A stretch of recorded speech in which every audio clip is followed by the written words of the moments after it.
The lights of the Seattle skyline suddenly ignite as the city comes alive with the sounds and sights of night. In a rundown bar, a lone man sits beneath the hum of a fluorescent overhead light as he holds his whiskey in shaky hands. The man is an enigma. He appears at the Spade habitually at 10 p.m. and leaves just before dawn, ordering the same refreshment each time: a tall glass of Irish whiskey, never speaking words far from the usual or the occasional grunt or whisper. He is a shadow to everyone. To the passerby, this man is just a nobody. He is merely a bum who went down on his luck and turned to the bottle like many before him. To those who know, however, the man's name is Robert Elm, and he has a story to tell. The night was fraught with frigid rain and sleet. The typically lively Spade was deserted, except for Robert. He sat in his usual spot, back left table, facing the wall, hunched over with his beverage in total silence, save for the hum of the light and the drumming of the bartender's fingers on the metal cash register. Over the years that Elm had drifted in as the sun dipped below the horizon, the bartender had grown curious of his motives. Though he told his customers the same old lost his job wants to unwind excuse, in his heart, he knew there was something off kilter about the whiskey-loving shadow. Tonight would be different. The bartender took a deep breath and approached his loyal customer. The barkeep placed his hand on the table and inquired in the friendliest of tones, "How you doing?" Robert jolted upright as if he had heard a gunshot. He slowly lifted his head and peered deep into the bartender's face with his wide, gray eyes. He possessed an unsettling and powerful stare that pierced the air in a way the bartender had never seen before. His mouth slowly slid open as he grumbled, "Fine. And you?" The bartender was stunned. He had expected the old geezer's usual response of a few quiet mumbles, but was greeted by a question that was startlingly normal. I'm fine. I've been meaning to ask you." Elm's slowly graying eyebrows perked with anticipation. "Why do you come here all the time?" The drunkard chuckled and asked in return, "And why do you care what an old man like me does with his time?" "You've come to my bar at the same time of the night, every night, for the past 12 years, and I am just now hearing you speak. I think that's reason enough for me to ask." The old man burst into laughter that lasted nearly a full minute. Finally, his outburst died off, and he asked, "You wanted to know why I wasn't talking?" "Yeah, I've been trying to figure it out for years." Robert set his drink on the table and said, "Well, new friend, honestly, I was waiting for you to ask me that question. Now that we have that elephant out of the room, have a seat across from me." The bartender obliged, took a seat across from his new acquaintance, and, with a look of sheer amazement on his face, he asked, "So, let me get this straight. You never said a word to anyone in this bar for 12 years because you were waiting for someone to come to you?" "Yep." "Looks like I'm the one who's asking now. What have you been waiting for so long to tell?" "My story, of course. The story of why I ended up here. The story of how I nearly escaped death itself.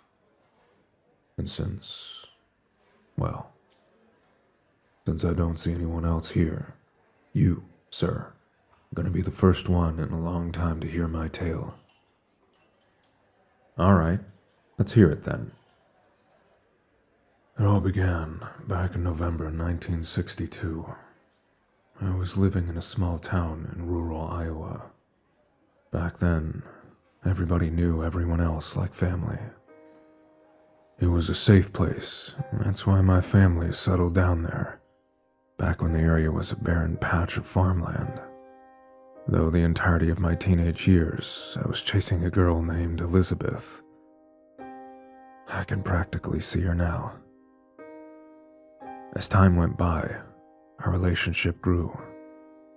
After high school, we bought our uncle's house on 4th Street, slowly learned to live together as soon-to-be married pair.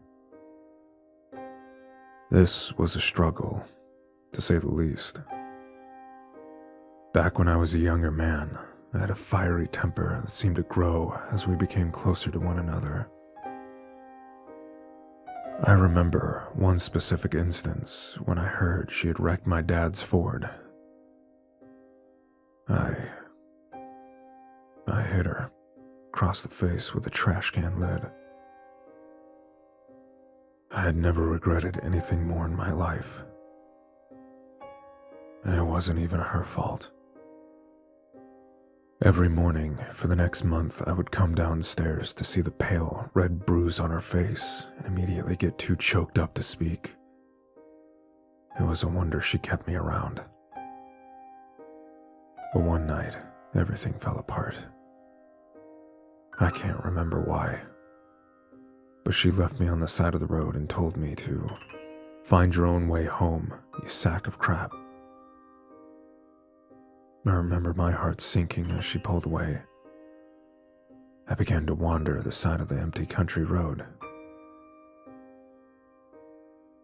I'm unsure of how I got so sidetracked, but after about an hour of hysterical rambling, I'd ended up halfway into one of the cornfields bordering the only road in and out of town. There I was, sobbing profusely, lashing out at the cornstalks with my fists, and wailing, "Elizabeth," and "I'm sorry," at the top of my lungs, with only the birds and the occasional scarecrow bearing witness. I hobbled aimlessly for what felt like hours, screaming and crying over what I had put my beloved fiancé through, until I decided to sit down in a barren patch about 15 feet across to catch my breath and form an apology for my eventual homecoming. After I looked around, see if there was any signs of danger, I laid my head down in the soft dirt to rest my eyes. Several hours of blissful, tear-free sleep passed before I was pulled awake by rustling in the stalks. My heart skipped a beat, and a chill ran down my spine. I bolted upright, and before me, a massive shape, garbed in a shimmering black cloak, slid out from rows of crops. It moved towards me, as if it were floating across the ground, though its feet were clearly visible and appeared to be human. It had pale, wrinkled hands that hung at its sides as it drifted closer. It drooped its hooded head and spoke squarely into my face in a dry monotone. "Good evening, traveler." Stunned, I got up from the dirt and asked, "Who are you?" "Just a man on his way to a meeting." I looked at him, bewildered. "Why are you here?" "I enjoy taking the scenic routes. Much more peaceful than the hustle and bustle of the roadsides. Now, what I am wondering is who you are, why you are here." As I look back, I am surprised at how eager I was to reveal so much of myself to a total stranger. "My name is Robert. My girlfriend dumped me out here because we got in a fight and I hit her. She cried and Say no more, friend. I offer you a proposition. You may come with me, attend my meeting. My friends and I shall cheer you up, and we will take you back to your home in the morning. How does that sound? A smile slowly formed on my face as I thanked the hooded figure. I reached out to shake his hand for his patronage, but he quickly recoiled, claiming there was no need to thank him. Together, we made our way through the remainder of the field and into the forest that formed an insulated border between patches of farmland.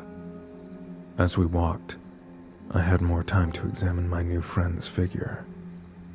He was a titan of a man, to say the least, with hands that could easily cover my own twice over, blending into the trees themselves.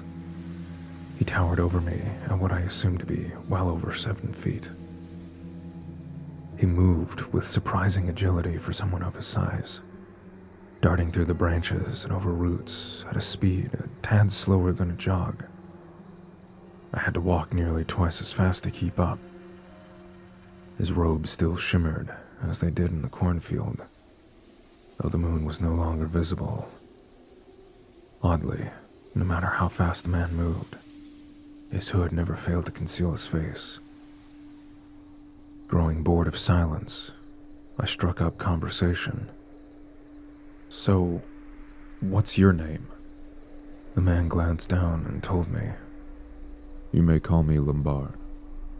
It is one of my many monikers. Okay, Lombard. Who are these friends of yours, and what is this meeting in? Where are we going? Just a meeting, friend. Held here in the woods with some close acquaintances of mine. You don't need to worry about it, Robert. Think of it as more of a party. It will take your mind off your troubles.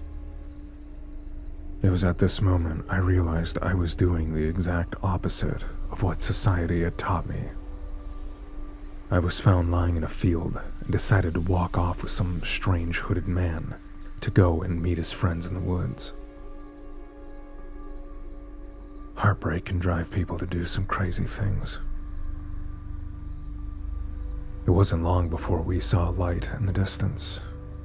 As we grew nearer, light turned out to be a ring of torches lining a circular clearing containing rows of chairs and tables. An altar draped with red cloth sat in the middle of all of it. At each of the tables sat groups of people dressed similarly to Lombard. Some of them had their faces exposed and hoods down. We have arrived. Sit down amongst the others and help yourself to some food and drink. The festivities will begin soon. I made my way to one of the less talkative groups and grabbed a free seat. As I recall, it was the only seat that wasn't taken. Next to me sat an old couple and a younger man with his hood up. When I asked each of them why they were here, I got a less than ideal response. The couple started cackling as if they had just heard the greatest joke of their lives, and the hooded man just grunted something I couldn't make out. Seeing no entertainment in the people around me, I decided to try the food. There were the occasional bits of bread, surrounded by meats of all shapes and sizes. Having eaten a filling meal in town a few hours before this all began, I was not exactly starving, so I decided to give the wine a try, which was in goblets sitting in front of each chair. I took a small sip, and my mind took a kick in the pants. My vision became blurred with color. I began to choke on my own tongue. The old woman told me that it stops hurting after the third glass, and burst into a sickening laughter. After about 5 minutes, the effects of the drink finally subsided, and I silently poured the rest into the ground. I didn't think any of them would notice. Suddenly, the bell rang out, and the diners stood up from their chairs in unison and approached the center of the clearing, Lombard made his way over as he walked me towards the center. How did you enjoy the refreshments? A guest. I held my tongue about my unpleasant experience at the table and said, everything was great. I'm feeling a bit better now. What's next? Excellent, my friend. I'm sure you'll patch things up with that girl after tonight, and I'm glad to have been assistance to you. But now, we have business to attend to. We found ourselves standing in the center of a circle of the hooded guests, all of them with hoods up and hands folded in front of them. Lombard instructed me to sit in the center of the ring. When I objected, he told me this was just a formality in order for the group to accept my presence amongst them for the night. I knelt as I was told, and Lombard took his place at the crimson altar. As I glanced around me, all of the robed people seemed to be emanating a strange droning sound that rose and fell as the minutes passed. I looked up at my mountainous guide, who had turned to face the center of the circle, and, to my amazement, had drawn back his hood to reveal a sight I would never forget. On Lombard's long, broad shoulders sat the head of a goat, jet black save for a strip of white between its pale green eyes and spiraling, ivory-colored horns that curled backwards behind his ears. The thing that stood in front of me lifted his hands into the air, and the droning immediately ceased. Lombard's head reeled backward as he shouted into the night, "Ladies and gentlemen of the Black Circle, I present to you the Pale." The crowd roared with cheers and jubilation. "On this night we shall end the torment and bring about a new era of peace for our order." Younger man I sat next to earlier approached the orator. "My lordship," he whispered as he bowed on one knee. "I witnessed him earlier. He has not accepted the purifier. We cannot continue until he has." He then retreated back to his place and resumed the stance. "Is that so? Well then, I'm sorry to delay, my children, but the sacrament must wait." The circle answered the statement with boos and howls of disapproval. A member drew a curved blade from his robes and approached me. I attempted to stand, but was pulled down to my knees by an unseen force. "For the love of Sekra, I've waited my whole life for this moment." Lombard grabbed the man's arm. "Stop, you fool! You will undo everything!" Last memory I have of that night was of the gargantuan, tree-like form of Lombard grappling with the hooded man until they both crashed to the ground in front of me. The tangle of limbs, the handle of the man's knife, struck me squarely between the eyes, and I lost consciousness.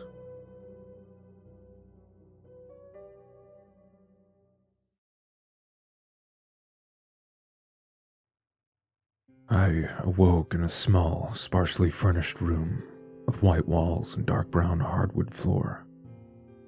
Based on what I saw around me, I was able to estimate that the building was built in the late 19th century. I attempted to pull my head from the pillow, but was met with a crippling pain in my forehead where the knife handle had struck me at the ceremony in the woods. My legs were sore and felt as though they were filled with cement. It made me shiver that I could not figure out what had prevented me from standing at the ceremony. Muffled speech resonated from outside my room as the door opened. The goat-headed Lombard strolled into the room, closed the door behind him. "Good morning, my guest. I assume you enjoyed your nap." "Yeah, I did. Right after that friend of yours almost broke my nose." "You won't have to worry about him, my friend. His foolish actions have cost him his place in this order. Lombard sat down on the bed next to me, and I instinctively wrenched my legs backwards. Calm thyself, friend. I am indeed human, and this is just a mask. Nothing more. What about everything else? That stuff you guys were talking about. The goat head, the black circle. I want some answers. You have the right to be frightened. All will be explained to you. Let me start from the beginning. In the late 1800s, two cousins founded a town not far from here. It was a small farming community, very prosperous. A thriving community until the fever hit. Many died, including the mayor's daughter. In a last-ditch effort, the community banded together and stood united against the disease. They burned the village to the ground and moved into the mayor's farmhouse, the house you are sitting in right now. The plan was a success. With all the medical personnel gathered in one area, it was much easier to treat the sick, and soon the fever was eradicated. Out of habit, the community stayed in this house as a single family to this day, of which I am the patriarch. The goat headdress symbolizes the single species of beast that provided us with food and drink during the dark times. And, for your information, it's permanently adhered to my head. We dubbed ourselves the Black Circle, the name of the black table in the dining hall. We would gather around to tell stories of hope, to inspire one another. The events you were the center of was known as Neophyte Sacrament. We give the newcomer a small dose of a hallucinogenic and provoke you to reveal your true feelings to us, in order to tell if we can trust you. I was strongly opposed to the sacrament, but I was pressured by the others and had no choice.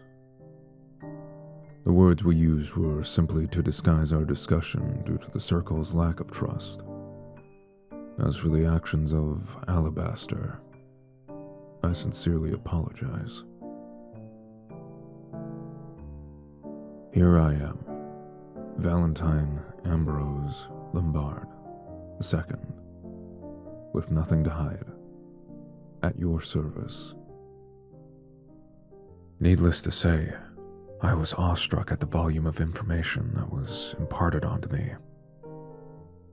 Before I could respond, Lombard asked if I had any questions. I shook my head just as a woman wearing a simple brown robe came into the room, dropped to one knee, and said flatly, "You are needed in the infirmary, my lord." Lombard turned to her and stated, "I will be there as soon as I can, Alice. Did Stefan have a run-in with the Thresher again?" "No." She laughed with a smile, eyes still trained on the floor.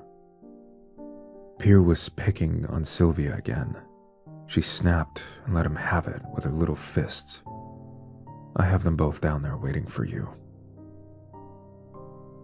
The leader gave a hearty laugh. He turned to me. "I'll be back to speak with you later, friend, but now I must deal with this matter first. Get some rest."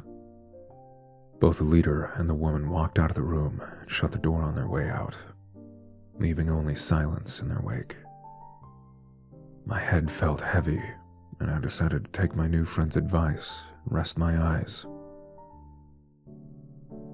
I awoke in what looked like early morning to see Lombard sitting at the desk at the edge of my room. "Good morning, friend. Come, sit, have something to eat." He stood up from the chair to reveal a platter of sausage and bread, with a glass of juice next to it. I was able to pull myself up from the bed. My legs were sore and my knees locked up, but I hobbled my way to the desk and sat down. I began to sample the meal. "Gather your strength. You'll need it for later.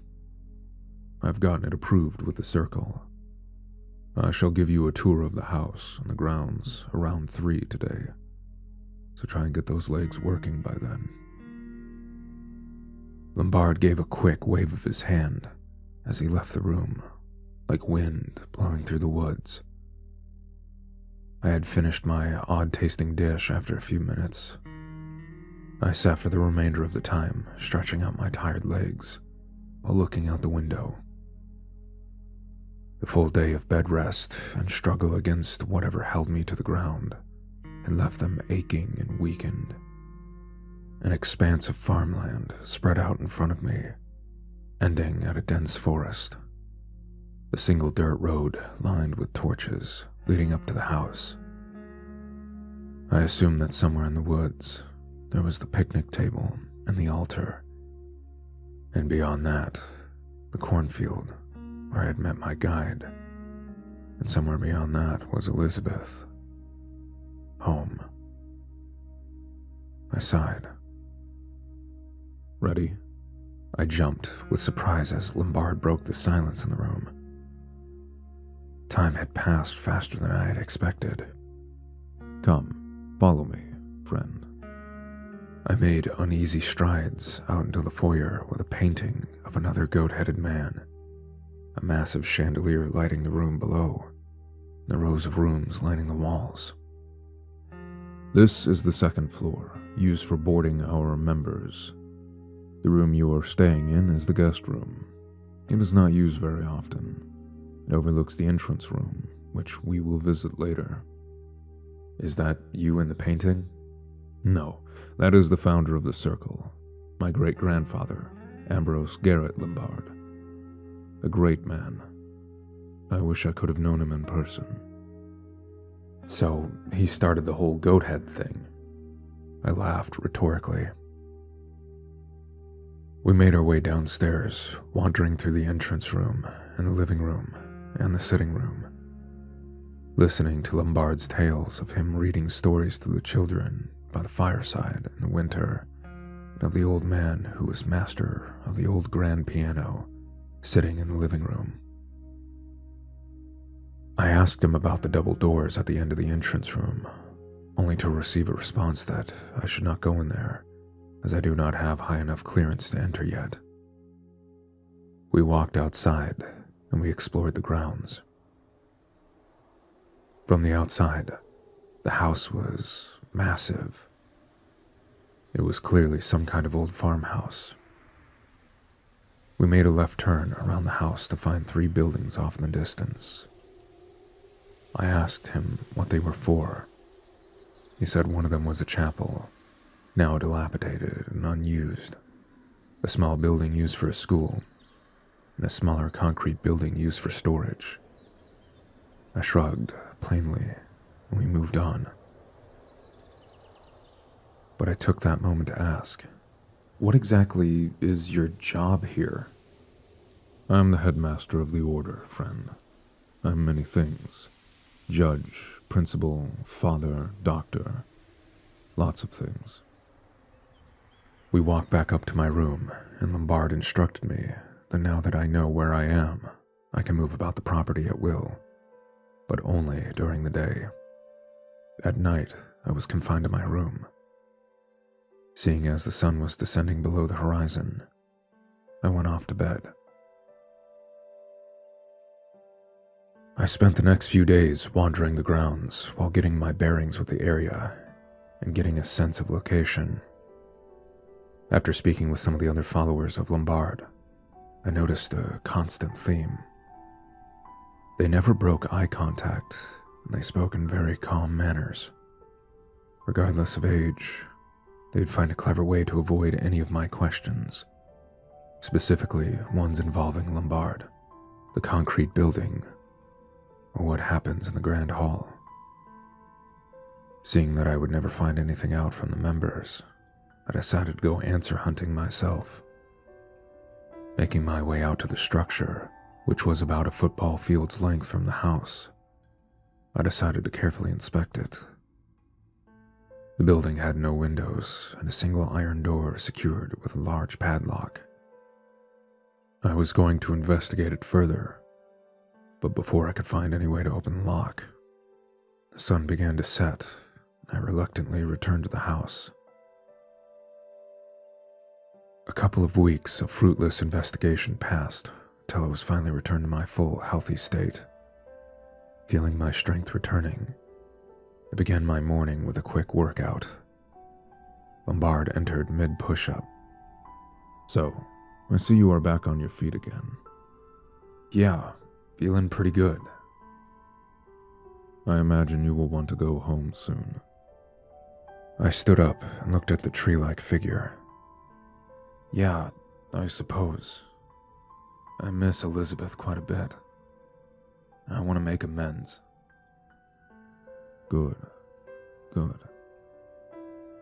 Robert, if you could stay just one more week.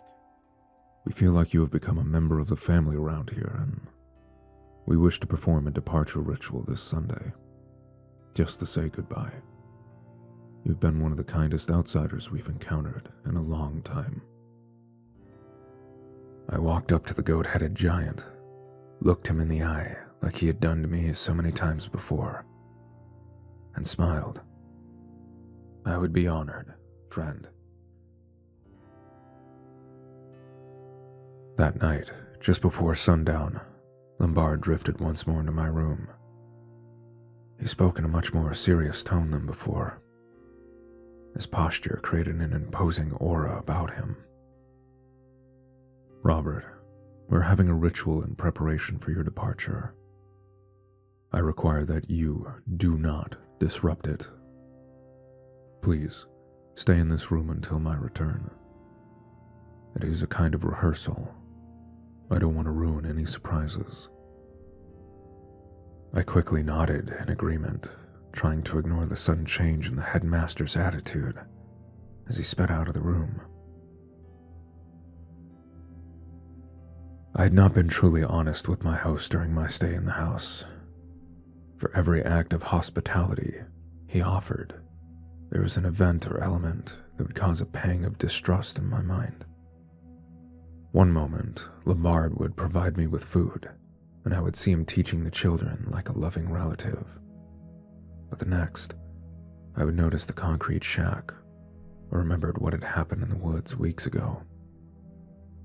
The loving kindness of the members juxtaposed with their unnervingly smooth speech and piercing stares.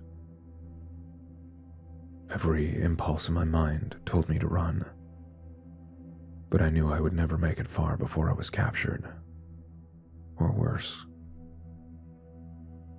This mysterious decree had brought my curiosity to its breaking point, and that night I made my decision. As soon as the house fell silent, I removed my heavy work boots, slid the door open, and stepped into the dark abyss. I had been climbing trees in my neighborhood park since childhood. The challenge of scaling the banquet hall's walls came easy to me. After making my way down the stairs, through the foyer, and out of the door, without so much as a sound, I was impressed with my sneaking abilities. I ran around to the side of the hall and began my ascension. The climb was easy enough. Several chunks were missing from the old bricks, creating excellent handholds. It wasn't long before I found myself on the roof. From the inside, I could hear the same droning sound that I had heard in my nights in the woods. I desperately searched for a way inside when I came upon a small hatch that led to a ladder that dropped off in a kind of storage attic. Hunkering in the next to some old boxes, I was able to hear and see the events unfolding below me with startling clarity. A crooked grin grew across my face as I anticipated the truth. The droning of the hooded worshippers hushed. The mammoth Lombard took the stage next to an eerily familiar altar. He raised his hands like the night we first met, and he spoke with that same power. "Ladies and gentlemen of the Black Circle, I gather you once again to bring praise to Sekra, and to celebrate the presence of the Pale, whose life shall meet its beautiful end on the eve of this coming Sunday. crowd roared with approval. My friends, I sincerely apologize for the interruption a few weeks ago. The audience erupted into a shower of boos and shouting. Now, my children, I have planned a rehearsal of sorts to show you all how we shall deal with the wretched Pale and drive the scourge from our beautiful order. I present to you the man who is to blame for the delay, Brother Alabaster. Each member howled with joy as they pulled a blindfolded man, naked save for a loincloth, with numerous strange tattoos adorning his chiseled torso, into the room and onto the altar. I could feel my stomach rise into my throat. 3 men in red cloaks fastened the man's arms and legs to the altar as Lombard reached into a chest behind him. Alabaster was sobbing with fear, and his pleas for help became incoherent screams as his limbs were restrained, until one of the men in red wrapped a piece of cloth over his mouth to silence him. Lombard spun around at lightning speed, raised a shimmering dagger above his head. Here and now, we will give an offering to you, almighty Sakra, an offering of flesh and blood. Alabaster was writhing now, the altar glistening with sweat, and blood welling at the corners of his mouth as he struggled to cry out. The crowd lurched forward with anticipation, licking their lips with bloodlust in their eyes. Now, for the glory of the Mother, he gives his life. Lombard pulled away the cloth, and Alabaster let out a scream so loud I could have heard it from my room. The gag was pulled back, and he was struck across the face. They pulled the cloth back again, and he cried out for his life. Without hesitation, Lombard drove the blade into the man's abdomen as he resumed screaming with pain and fear. The headmaster made a long cut up the stomach. I could hear bones cracking and flesh ripping as the man moaned in agony. Liquid scarlet splattered the headmaster's hands as it spouted from the gaping wound. Lombard tossed the bloodied knife aside. He then plunged his hands into Alabaster's twitching body and wrenched his arms upward several times, till what appeared to be a liver was ripped away. I nearly vomited. Lombard held the dripping organ above his head and shouted. He plunged the hunk of flesh into his mouth like a wild beast. The crowd cheered with jubilation at the unholy sight. The corpse was unbound and dragged off into a side room. I was frozen, unblinking as my past feelings for my seemingly kind friend shattered. Before I could process what was going on, I heard Lombard address the members.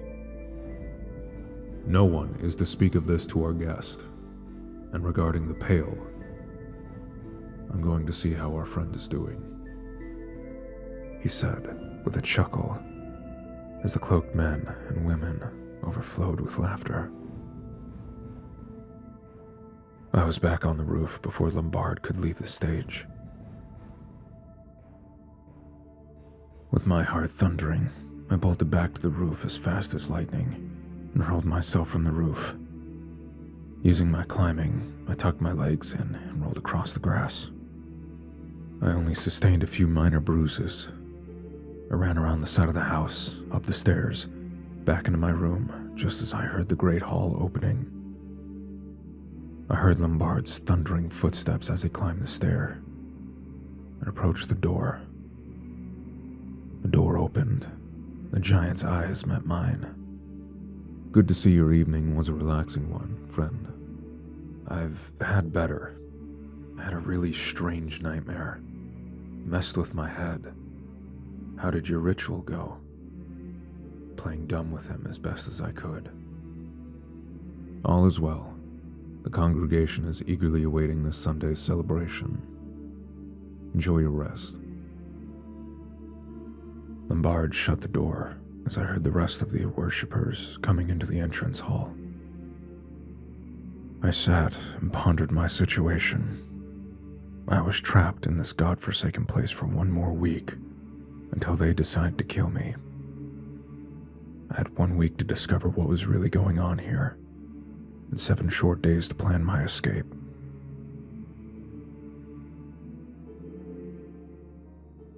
The next morning, I woke up early and ran off to the library, thinking that would be a good place to learn some information. The place had a wealth of books, everything from War and Peace to Pat the Bunny. I wandered the endless shelves until I reached the back corner of the room. All that sat on the last dusty shelf was an old book with a leather cover. Nothing about it caught my eye, save for the title. The Book of Sekra.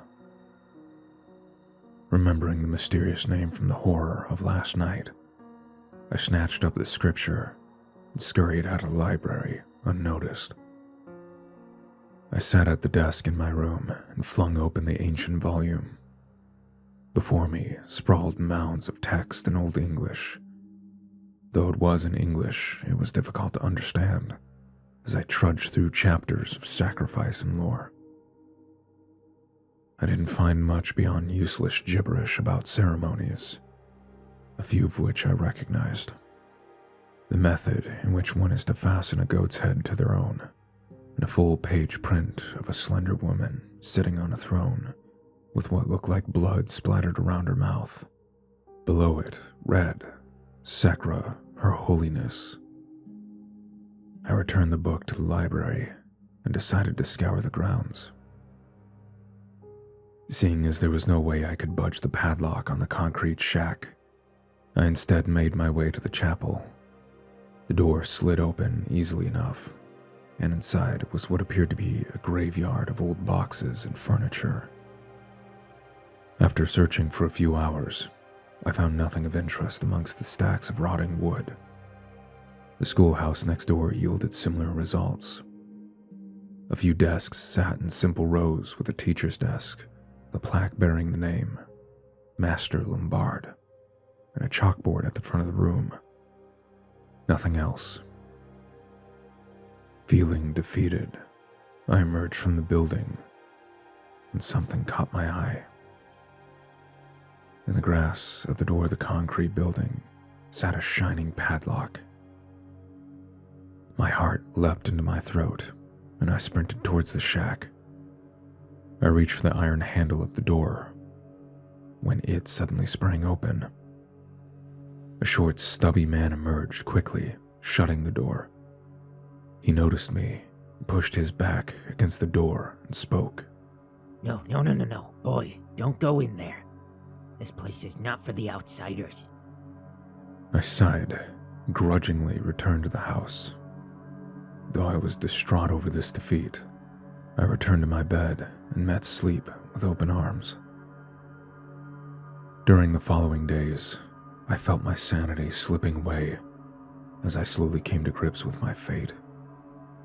I stayed in bed most of the days, refusing to eat, trying to relive as many happy memories as I could before Sunday's inevitable bloodletting. Several times during my stay, I had seen people running for the woods, but they were almost immediately apprehended by groups of men clad in red cloaks. I feared the same would happen to me, and decided against making a run for it, eventually pulling myself up on Saturday night. I thought about my situation once more. Clasping my hands together, I contemplated how I could possibly survive.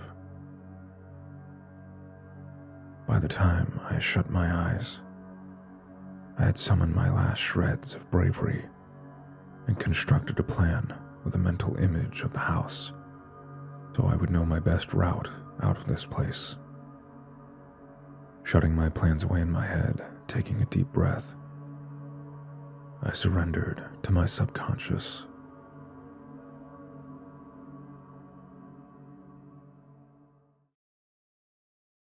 I rose late on Sunday afternoon, unfitting for one's final day on Earth, but the inevitability of death weighed on me and kept me in bed.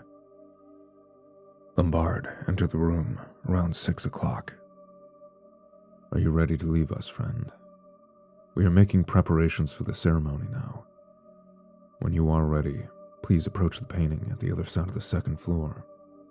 Slide the painting to the right. It should reveal a staircase. Staircase leads to my chambers.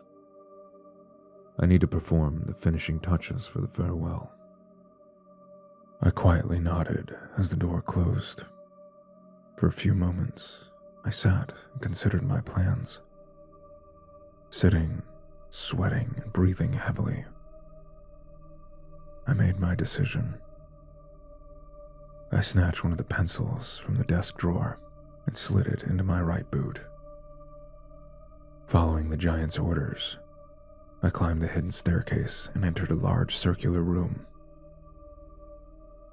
The walls were lined with bookcases with a massive desk resting in the center. On the desk sat piles of paper and a typewriter. Moonlight flooded in from a window above it all. Lombard greeted me with a hearty laugh. He told me to remove all of my clothing except for my pants. I obliged and slowly inched toward him as I began unlacing my work boots. My left sock and boot sat on the floor next to me. I began to work on my right. Glancing behind me, I saw Lombard looming in anticipation. I smirked and slowly slid the pencil from my boot. Without hesitation, I drove the pencil with all my might into the Titan's stomach. Lombard buckled from the strike and dropped to his knees. I heard blood gurgling in his throat. I snatched the typewriter from the desk, slid it across as hard as I could, and smashed it across Lombard's face. The headmaster collapsed to the ground in a puddle of his own blood. Turning, I was about to make my way out of the room when I heard quiet laughter emanating from behind me. I spun around to see a bloodied Lombard rising from the carpet. His mask was now distorted and blood-soaked. You, friend, are smarter than the average fool we drag off to this place. I gritted my teeth. I know what happened a week ago. Tell me what really goes on here. As you wish. What I told you about our history that morning was, in fact, true. Though there were a few things I left out to keep you under my thumb. The two cousins who founded the town are closer to us than you think. One of them was my great-grandfather, and the other was yours. Medicine was no longer working to drive away the blight, and my ancestor, great visionary that he was, decided to turn to other means of treatment. He found an old book amongst what we had found sightseeing in the old country. You seem to be familiar with it, which outlined how to give praise to an ancient goddess, Sekra. In exchange for human life, she would save another. We soon began using her divine will to save the community. However, your great-grandfather, blinded to reality by his morals, left the village. Just before the birth of his child, he made a vow to Daedalus, the brother and polar opposite of the glorious Sekra, god of mortality and justice, that his bloodline would be forever devoted to the eradication of our order. This whole ordeal has been our effort to destroy the one human that can kill us and end the bloodline. all of this was planned? How much of this is a plan? How long have you people been trying to kill me? I shall get to that in a moment. But here's a secret for you that you will truly enjoy. Normally, one of your blood could cause a member of our order with an aura as dark as mine to drop dead with a single touch. I took this into account when dealing with you. I've been nullifying your power with the one thing that will weaken it: human flesh and blood. I went white at Lombard's statement. That's right, friend. I have personally slipped a bit of human into each of your meals since you got here. You never even knew. Your ancestors would be so proud of you. Little did he know, I hadn't eaten in days. I flung my hand out and grasped Lombard's wrist. Wrenching down, I felt a texture similar to squeezing down on raw meat. A giant roared as droplets of liquefied flesh dripped into the floor. I apparently still had some power. He roared with pain and anger. I continued to twist and yank with my vice-like grip. I felt the crunching and oozing of now gelatinous bone pulling away from the muscle. Suddenly, I jerked with all of my might and gripped onto Lombard's severed hand as the rest of him fell to the ground in a writhing heap. Lombard clutched his bloody stub. I see you wisened up to my trickery. Clever man that you are. No matter. You will not leave this place alive. I will see to that. I'm not gonna let you kill me. As soon as I get out of here, I'm taking Elizabeth, and I'm getting as far away from here as possible. You will never be safe. Even when you think you are the most protected, we will be there, watching you. We will never forget. Not even with that girl of yours are you safe. Wait till you hear that tale. Surely you noticed how your emotions distorted when you were close to her. You should know, we took the liberty of turning her into a tool of sorts. We altered her mind to force you into awakening the ancient blood in your veins in order to drive you apart and into the arms of the Circle. She was one of the most instrumental tools in our plot. She was such a naive girl. What a fool. I lost it. I flung myself at my captor once again and, pressing my boot into his chest, I wrapped my hands around his horns, began to pull. Lombard screamed with pain as I pulled at the mask. I felt each stitch pop as I wrenched upward. The Titan began to flail his hand and stab at my body, but every contact with my skin resulted in a feeling akin to the man punching a slab of molten metal. With one last ferocious pull, I felt the final stitch tear when I flung the headdress against the wall in a splatter of blood and teeth. Lombard's body flailed and I ran to the door. His disfigured face writhed as he cried into the air. I swear it, Robert Helm. You will never escape the hand of the Black Circle. You will die by my hand. My legs ached from the fight with the giant, but I shrugged off the pain and ran across the grass as fast as I could. As I passed by the great hall, I could hear shrieks of terror and sorrow. I smirked at the reaction I had caused.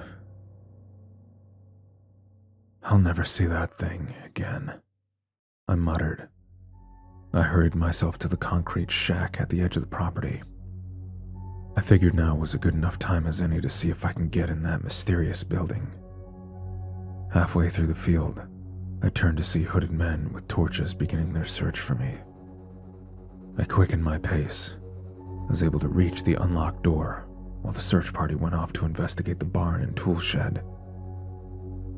Taking advantage of my moment of safety, I slowly slid the door open and saw a rather anticlimactic sight.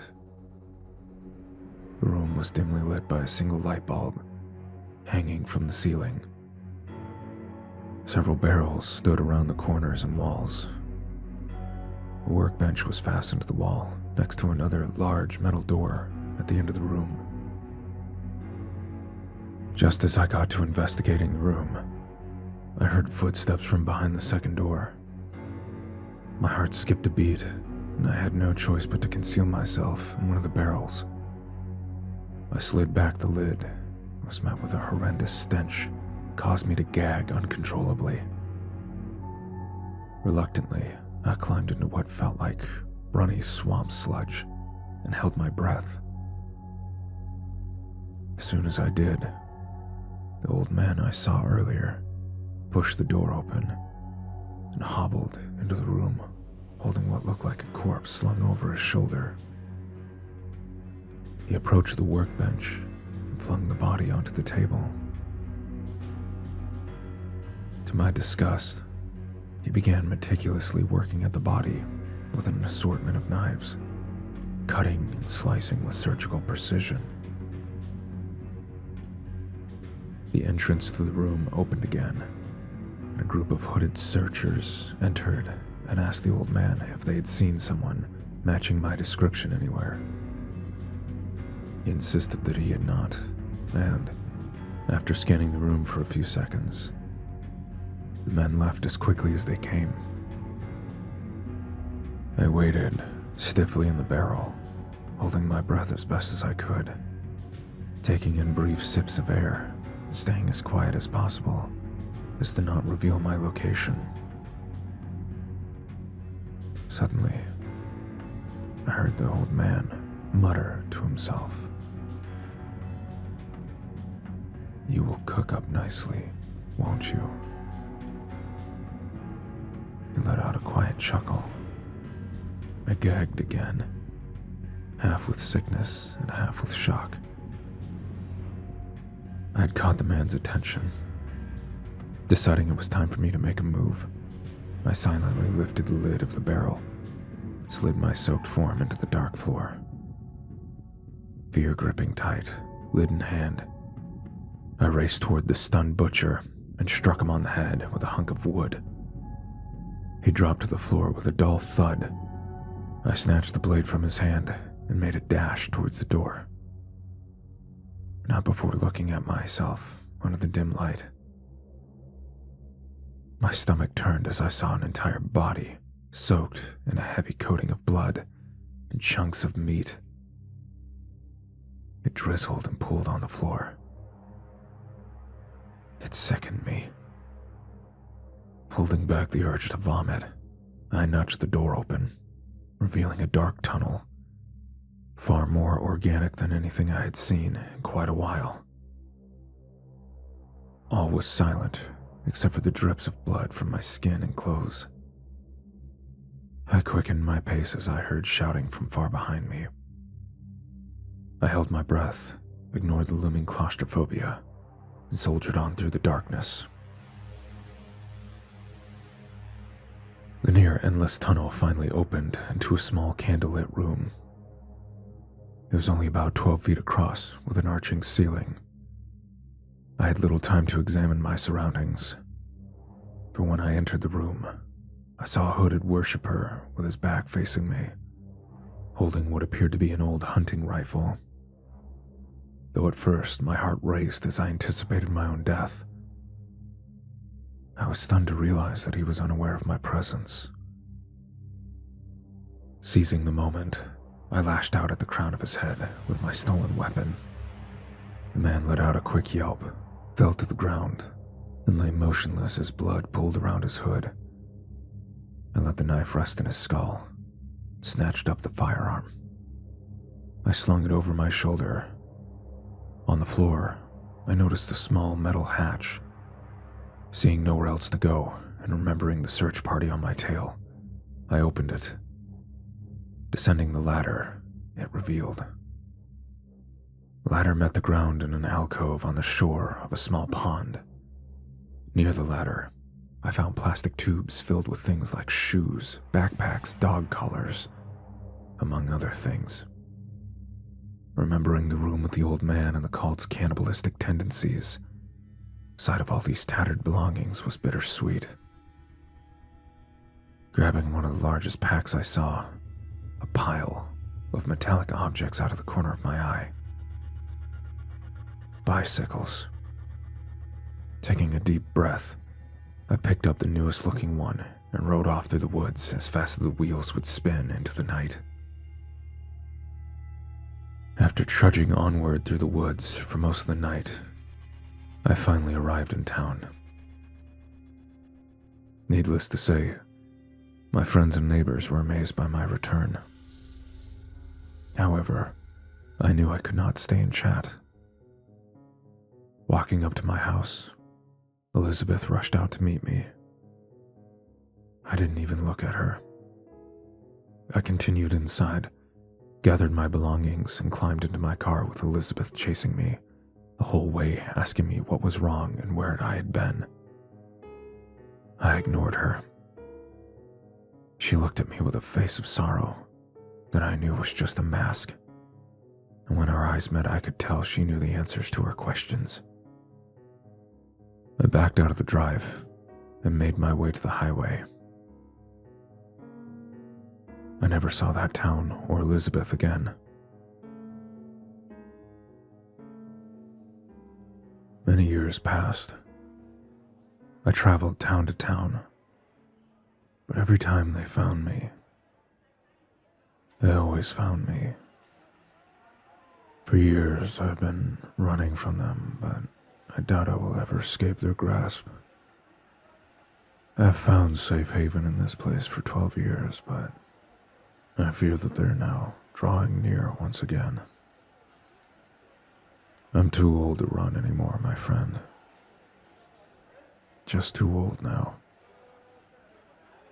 The bartender stared in astonishment. So that's why you've been so solitary? Yes. I fooled myself into thinking that the more I kept to myself, the safer I would be. The bartender stuttered. And you're drinking, the sacrifice, the liver thing. Is that why? The storyteller let out a hearty laugh. Yeah. When they do find me and bite into my flesh, I want them to choke on it. The barkeep laughed grimly. The old man noticed that the moon was low. He stood and dusted off his pants. I best be leaving now. Sun will be here soon. It was good to finally share this story with someone. The bartender smiled. It was interesting hearing it. Have a good night, Mr. Elm. Robert nodded and started for the door. He took the subway home like he had every night, coming home from the bar, shaking his hands to keep the cold away. After a short ride, he made his way into his apartment building, climbed the stairs, took a brief sigh and slowly opened his door. After hanging up his coat and scarf on the coat hanger, taking a seat in an armchair near the door, he looked off into the darkness. Something caught his eye. It was a gargantuan figure with pale green eyes, watching him from the shadow of the apartment. Slowly, the shape plodded forward to reveal a grotesque face and a wicked, mangled grin. Robert Elm sat motionless as he looked up at the being. The thing spoke to him in a labored, devilish groan.